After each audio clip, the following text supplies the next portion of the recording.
Okay, everyone, welcome to What's Really Going On Here, Jaws edition.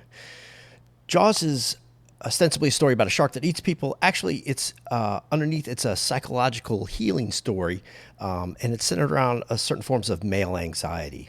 First, we got in the promo still here the ocean, which is associated with the unconscious, feminine. We've got the sky, which is the conscious. We've got this beautiful woman, naked woman, and she's swimming in this liminal space in between waking and dreaming, in between conscious and unconscious. And down in the depths of the unconscious are these monsters that can roar up and eat us at any time. This particular monster, this shark, this open-toothed mouth, is associated with the vagina dentata of Native American myth. Folklore. This is the toothed vagina. This is the mother nature in its devouring form. This is the bad mother, the mother that eats all her children. Okay, on to the next slide.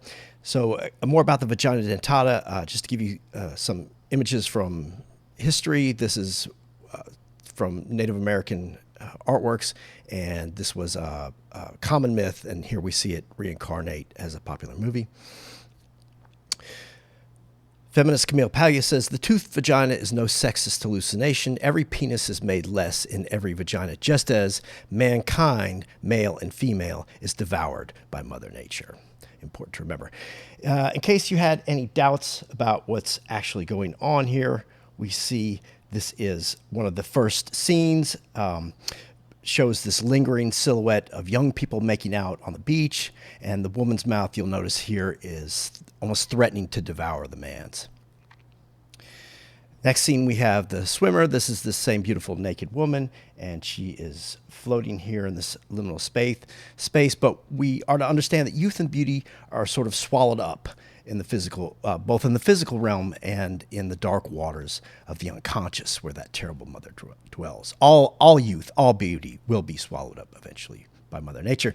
And we've got in sort of the following scene, this is the chief of police Brody's son, and he's hurt himself on some playground stuff, and he comes to his mother with this bloody wound. This is a totally gratuitous scene. There's no real point to the movie, but if you understand what's really going on, it makes perfect sense. He's got this bloody wound, and who's drawn to this bloody wound? Well, it's his mother. This is the opposite of the dark mother. This is the good mother. This is the healing Mother Nature. She tends to his wound. She washes it, bandages it, and kisses all of his boo-boos.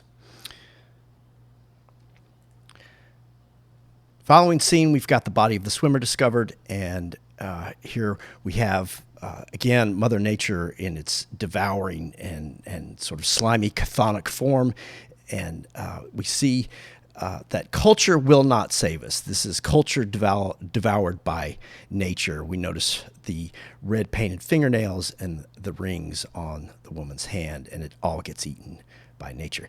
Next scene, there are many, many references to the novel Moby Dick. Moby Dick, as you may know, is the creature, the whale, is associated with kind of this terrible mother, this wounding mother that the wounded seaman pursues. So what is this? The sign says Tashtego on it. This is one of the island stores, one of the island businesses. Who is Tashtego?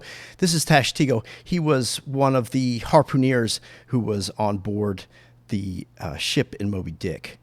And a little bit more Moby Dick, the scene of the terrible mother devouring the ship, and all hands going down.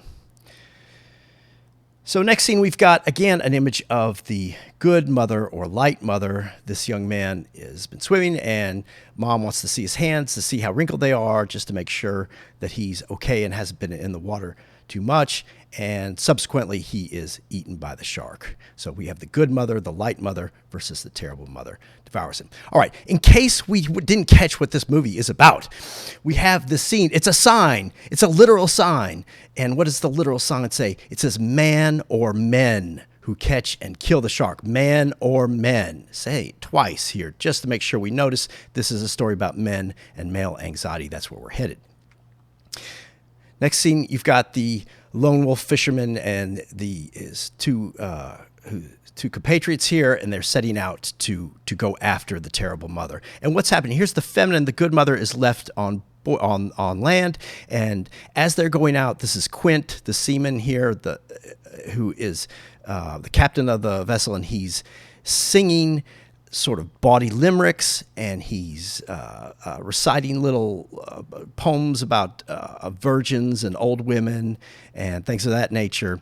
And what's obvious here is that these are sort of charms that men use to ward off the terrible mother. These kinds of dirty songs and limericks about women.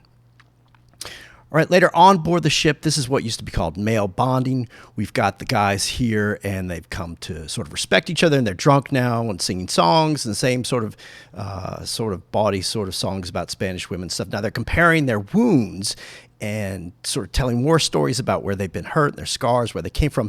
Interesting to note, this is Hooper, played by Richard Dreyfuss, and he says his worst wound is one you can't see. This is over his heart, given to him by Marianne Moffat, an old girlfriend. So we're equating the wounds that women have given us inside with our actual physical wounds. Very important. In following scene, there is a question about what scar is on Quint's arm, and he says he had it removed. Now, Hooper sort of jokingly says, well, what did it say? Mother? Obvious, again, reference to the feminine. It turns out, though, that this was a Navy tattoo from the USS Indianapolis. This was a ship that Quint was on. It's a very famous incident. I encourage you to look it up. A ship went down in the sea, and they were sort of lost at sea. No one was searching for them, about 1,000 men, and about a third of them were actually eaten in the night by sharks. Terrible incident. All right, a little bit later on, it's apparent that the shark cannot be killed by men's weapons of violence. The stereotypical men's weapons of shooting, stabbing, don't seem to have any effect on this animal.